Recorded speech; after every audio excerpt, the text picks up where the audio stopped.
Sir স্বাগত জানাচ্ছি আমাদের অনুষ্ঠানে। স্যার, যেটি আমি প্রথমেই জানতে চাইবো যে সাধারণত কোন কোন রোগগুলো, চোখের কোন কোন রোগগুলো নিয়ে আপনাদের কাছে রোগীরা আসে? হ্যাঁ, আমাদের চোখের প্রধান কাজ হলো দেখা, দৃষ্টি। তো চোখে যখন মানুষ কম দেখে তখনই বেসিক্যালি আমাদের কাছে আসে। এছাড়াও মানে বেশ কিছু কমন প্রবলেম নিয়ে আসে, যেমন চোখ ওঠা, যেটা আমরা বলি কনজাংটিভাইটিস, গ্রাম এলাকায় কর্নিয়াল আলসার, তারপর এল্ডারলি পেশেন্ট যারা, তারা চোখে কম দেখে, দৃষ্টিশক্তি সানি কারণে আসে। এছাড়াও ডায়াবেটিস এবং হাইপারটেনশনের পেশেন্টও আমাদের দেশে ইদানিং বাড়ছে। এটার পার্শ্ব প্রতিক্রিয়া হিসেবে চোখেও কিছু সমস্যা হয়, এইগুলি রোগগুলি নিয়ে আসে। আমি একটা বিশেষ বিষয়ে এমফেসিস করব, সেটা হলো যে অনেক শিশুদের যারা স্কুলে পড়ে দেখা যায় যে তার একটা চোখে সে দেখে না। এটা কিন্তু বাচ্চারা অনেক সময় বুঝতে পারে না। আমরা যখন স্ক্রিনিং করি, আই টেস্ট করি, তখন বোঝা যায় যে এক চোখে কম দেখে। এটার কারণ হলো কিন্তু রিফ্লেকটিভ এরর। এটাকে আমরা বলি অ্যাম্বলায়োপিয়া। যেমন এক চোখে সে স্বাভাবিক দৃষ্টিশক্তি আছে, আর এক চোখে কম। ওইটা যদি কারেকশন করা না হয় তাহলে তার রেটিনা যে ভিশন ডেভেলপ হয় না এবং সারা জীবন সেভাবেই থাকে। এবং এটা বোঝার উপায় কি তাহলে? এইটা বোঝার উপায় হলো প্রত্যেক বাচ্চাকে, শিশুকে স্কুলে যখন ভর্তি হবে ক্লাস 1-এ, 6 বছরের আগে প্রি স্কুল এজ, 5 বছর বয়সে দৃষ্টিশক্তি পরীক্ষা। এটা ম্যাটার অফ 1 মিনিট।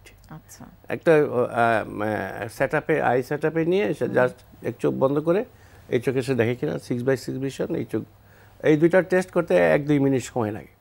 করলে বোঝা গেল দায়িত্বটা বাবা মার উপর। এবং আমরা যারা স্কুলে, যারা স্কুল কর্তৃপক্ষ, যেমন আমেরিকায় বা এই রাশিয়াতে বা ইউরোপে, যে স্কুল আই টেস্ট ছাড়া কোনো বাচ্চাকে স্কুলে ভর্তি করবে না। আচ্ছা, এটা বাধ্যতামূলক। এটা আমাদের সরকার ইজিলি করতে পারে, যে স্কুলে ক্লাস 1-এ ভর্তি হইতে হলে এই বাচ্চাকে অবশ্যই একজন চক্ষু হসপিটালে গিয়ে তার দৃষ্টি পরীক্ষা করে আসতে হবে। তাহলে লাভটা হবে কি, তার যদি দৃষ্টিশক্তি কোনো সমস্যা থাকে সেটি ধরা পড়বে এবং সেটা কারেকশন হবে, সে সারা জীবনের জন্য ভালো হয়ে গেল। এটা হচ্ছে না বিদায় অনেক শিশুই, এরকম আমার একটা অভিজ্ঞতা আছে, ক্লাস 8-এ পরে একটা মেয়ে চোখ বাঁকা। আমি বলি, এরকম কেন, তুমি টের পাও না আগে? বাট আমি আগে টের পেয়েছি, কিন্তু আমি মনে করতাম আমার মতো সবাই এক চোখে কম দেখে, এক চোখে স্বাভাবিক। শিশুদের তো আসলে এটা বোঝার কোনো না, তার ধারণা ছিল এক চোখে সবাই কম দেখে। আচ্ছা, যখন চোখ বাঁকা হয়ে গেছে তখন তো সবাই অ্যালার্ট হয়েছে, তখন পরীক্ষা করে দেখা গেল ওই চোখে অ্যাম্বলিওপিয়া ডেভেলপড হয়ে গেছে। ওটা আর কিছু করার নেই। তার মানে একটা পর্যায়ে গিয়ে চোখ বাঁকা হয়ে যাচ্ছে, যেটিকে টেরা চোখ বলছি, সেটি হয়ে যাচ্ছে। এটা একটা খুব কমন একটা সমস্যা। এই জন্য আমি বলবো যে প্রত্যেক শিশুকেই 5-6 বছর বয়সে অবশ্যই তার দৃষ্টিশক্তি পরীক্ষা করা দরকার। আচ্ছা, আর আমরা যারা একটু বয়স্ক হয়েছি, যাদের 40, তাদের প্রত্যেকেই চোখ পরীক্ষা করানো উচিত কয়েকটা জিনিস দেখার জন্য। একটা গ্লোকোমা তার আছে কিনা অ্যাট দ্য এজ অফ 40, তারপর তার প্রেসবায়োপিক কোনো চেঞ্জ হয়েছে কিনা, যদি ডায়াবেটিস থাকে তার ডায়াবেটিক রেটিনোপ্যাথি কোনো প্রবলেম হয়েছে কিনা। এই স্ক্রিনিংগুলি ইজ ভেরি এসেনশিয়াল। আপনি একটি সমস্যার কথা বললেন যেটি একদম শুরুর দিকে, যে কর্নিয়াল আলসার, সেটি আসলে বলতে কি বোঝায় এবং এটি কেন হচ্ছে? Corneal ulcer is very devastating condition.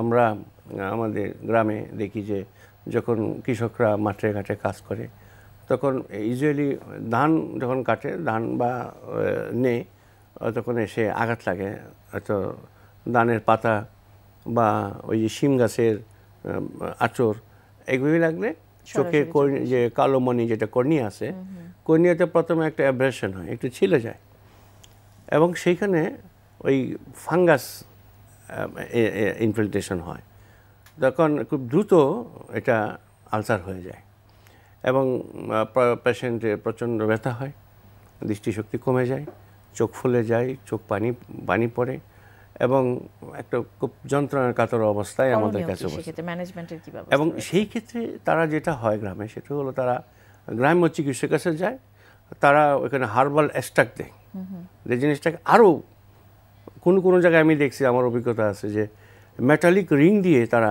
কিছু একটা বের করার চেষ্টা করে চোখ থেকে, তখন একেবারে প্যানোথলমাইটিস ডেভেলপ করে, তখন পেশেন্টের চোখ তুলে ফেলানো ছাড়া আর কোনো উপায় থাকে না। এইটার চিকিৎসা হলো, 1 নম্বর হলো যে এটা আমাদের বাংলাদেশ অ্যাওয়ারনেস একটা প্রোগ্রাম বাংলাদেশ গভর্নমেন্ট নিয়েছে, অন্ধত্ব প্রতিরোধ, যে সেটা হলো যে প্রত্যেক কৃষককে ধান কাটার মরশুমে এরকম স্পেকটিক্যাল চশমা পরে কাজ করলে হ্যাঁ তখন আর তার চোখে ইভেন যারা এই ল্যাব মেশিন বা এই যে ইঞ্জিনিয়ারিং ওয়ার্কশপগুলি কাজ করে তাদের বাধ্যতামূলক করা উচিত যে তারা ওই কাজ করার সময় অবশ্যই চশমা মানে এরকম প্রোটেক্টিভ গ্লাস পরে নেবে যেন তার চোখে ওই যে লোহার কণা বা কোনো কিছু এসে হিট না করে। আর কৃষকরাও যখন মাঠে জমিতে কাজ করে তখন ওইটা পরে নেবে প্রোটেক্টিভ গ্লাস, তাহলে চোখ মানে খুব সহজেই প্রতিরোধ পেল আর কি এই জাতীয় সমস্যা থেকে। কিন্তু যদি এই সমস্যা হয়ে যায় সেক্ষেত্রে জটিলতা কি হতে পারে? সেই সমস্যার সাথে সাথে সেই প্রথমেই তাকে যে দ্রুততম একজন চক্ষু বিশেষজ্ঞ অথবা চক্ষু হসপিটালে যেতে হবে, গ্রাম্য চিকিৎসায় কাজ হবে না। সে যাওয়ার পরে তখন উনি যদি তাকে প্রপার ট্রিটমেন্ট দেওয়া হয়, আমার অভিজ্ঞতা হলো যে প্রায় 100% না হলেও 95%, 98% পেশেন্ট ভালো হয়ে যায়। আচ্ছা, এটা ভালো করা সম্ভব। কিন্তু দেরি যদি হয়ে যায়, যদি এন্ডোথেলমাইটিস ডেভেলপ করে যায় বা পেনাথেলমাইটিস, তখন আর কিছু করার থাকে না।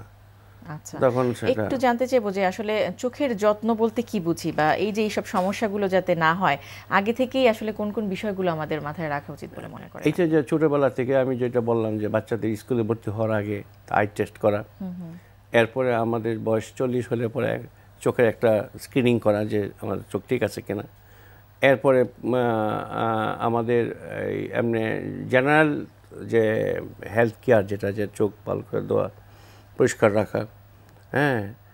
এবং আরেকটা জিনিস সেটা হলো জার্নি করার সময় আর আমরা সানগ্লাস বা ইউজ করতে পারি। এটা অনেক সময় ধুলা বালি ময়লা এবং রোদ সব দিক থেকে আমাদেরকে প্রোটেকশান দেয়। সুতরাং in case of journey, long journey, হ্যাঁ, বা যেখানে রোদ্রে ধুলো বাতাস থাকে সেখানে আমরা সানগ্লাস বা এই ধরনের প্রোটেক্টিভ গ্লাস আমরা ইউজ করতে পারি। আমি একটু জানতে চাইবো, যখন শিশু, বিশেষ করে শিশুদের ক্ষেত্রে আমরা কিন্তু দেখি যে শার্প কোনো ইনস্ট্রুমেন্ট বা পেন্সিল নিয়ে হয়তো তারা খেলছিল, সেক্ষেত্রে ইনজুরি হতে পারে, সেক্ষেত্রে তাৎক্ষণিকভাবে আসলে করণীয় কি এই জাতীয় ইনজুরির ক্ষেত্রে? এটা আমরা প্রায়ই পাই, আমাদের পার্সোনাল চেম্বারে প্রায় আসে যে আঘাত জড়িত করার। যদি চোখে কোনো আঘাত লাগে তাহলে সাথে সাথেই শিশুকে নিয়ে নিকটস্থ চক্ষু হাসপাতালে যেতে হবে। হ্যাঁ, সবচেয়ে চোখে কোনো মানে নিজের দিক থেকে কোনো রকম ইয়া না করা, যদি কেটে যায়। আমরা কিন্তু দেখি যে অনেক সময় চোখে কন্টিনিউয়াসলি পানি দেয়া হচ্ছে, এটি আসলে কতখানি যোগ্য? এটা দুই ধরনের আঘাত, একটা হলো শার্প কাটিং আর একটা ব্লান্ট ইনজুরি। যেমন একটা বল এসে লাগলো বা এরকম একটা মানে জিনিসে বাড়ি লাগলো যেটা কাটে নাই, সেই ক্ষেত্রে একটু বরফের সেকটা অনেকে দেয় বা দিতে পারে। আরেকটা হলো যে শার্প কোনো ইনস্ট্রুমেন্ট দিয়ে কেটে গেল, সেই ক্ষেত্রে কোনো পানি দেওয়া ঠিক হবে না, ইনফেকশন বাড়বে। সুতরাং ওই পানি না দিয়ে বরং চোখটাকে আটকে টিস্যু পেপার দিয়ে আটকে একটা কষ্ট বা মাইক্রোপোড দিয়ে আটকে সাথে সাথে চোখও হসপিটালে নিয়ে যাওয়া, সেটা উত্তম। আচ্ছা, আপনি যেটি বলছিলেন যে ডায়াবেটিক রেটিনোপ্যাথি বলে এক ধরনের একটি সমস্যা আছে, যেটি কারণ যেহেতু আমাদের দেশে বা পুরো বিশ্বেই ডায়াবেটিক পেশেন্টদের সংখ্যা কিন্তু বাড়ছে, সাথে সাথে এই সমস্যাগুলো বাড়ছে, সেটি যাতে না হয় কি পরামর্শ থাকবে আপনার রোগীদের? ডায়াবেটিক রেটিনোপ্যাথি অ্যাকচুয়ালি যাদের হওয়ার কথা সেটা হবেই, 10 বছর হোক 15 বছর পর রেটিনা ডেভেলপ। এটাতে বাঁচার উপায় হলো যে রেগুলার চেক আপ করা এবং ডায়াবেটিসটা কন্ট্রোলে রাখা। ডায়াবেটিস কন্ট্রোল থাকলে, শুধু ডায়াবেটিস কন্ট্রোল থাকলে হবে না, ব্লাড প্রেশার, লিপিড প্রোফাইল, এগুলি যদি তার কন্ট্রোলে থাকে এবং নিয়মিত স্বাস্থ্য সচেতন বলতে পরিমিত আহার, ব্যায়াম করা, এক্সারসাইজ করা, এবং ডিসিপ্লিন মেনটেন করা, যেটা আমাদের প্রফেসর ইব্রাহিম স্যার বলে গেছে, লাইফ লিড করলে তখন এটার প্রকোপটা কমে যায়। এবং ডায়াবেটিক রেটিনোপ্যাথির বিভিন্ন স্টেজ আছে। হ্যাঁ, যখন একজন রেটিনা বিশেষজ্ঞ বা চক্ষু বিশেষজ্ঞ বলবেন যে এখন আপনাকে এই প্রতিরোধ করা দরকার, চোখে ইঞ্জেকশন নেওয়া দরকার অথবা লেজার করা দরকার, এটা যদি ঠিকমতো করে যান তাহলে অন্ধ হওয়ার কোনো ভয় থাকে না। কিন্তু অনেক সময় হয় কি, পেশেন্ট খুব আনকেয়ার থাকে, আমাদের কাছে আসে একদম চোখের ভিতরে রক্তাক্ত, মানে চোখের ভিতরে ভিট্রাস হেমোরেজ, মানে নেগলেক্টেড আই যারা আছেন তাদের ক্ষেত্রে এটি বেশি ঝুঁকিপূর্ণ হয়ে যায়। যখন আর কিছুই দেখে না, টোটালি ব্লাইন্ড, তখন আমাদের কাছে আসে বলে এখন স্যার আমার চোখের লেন্স তার হয়েছে ভিট্রাস হেমোরেজ, বলে যে আমার লেন্সটা চেঞ্জ করে দেন যাতে টাকা জয় কয় লাখ লাগে আমি দিব। তার তো কাজ হবে না, তার তো চোখ তো অন্য সমস্যা তো অন্য জায়গায়। এই তার মানে হচ্ছে ডায়াবেটিসটাকে কন্ট্রোলে রাখতে হবে এবং যদি এই জাতীয় সমস্যা হয় তাহলে শুরুর দিকেই চিকিৎসাটা করিয়ে নিতে হবে। সবসময় ফলোআপে রাখতে হবে। আপনাকে অনেক অনেক ধন্যবাদ, অনেক গুরুত্বপূর্ণ তথ্য পেলাম আপনার কাছ থেকে। ধন্যবাদ। প্রিয় দর্শক, আমরা শুনছিলাম চোখের যত্ন এবং চোখের কিছু সাধারণ সমস্যা, এই বিষয়টি নিয়ে বেশ কিছু গুরুত্বপূর্ণ তথ্য, বেশ কিছু পরামর্শ আমরা জানলাম আমাদের আজকের অতিথির কাছ থেকে।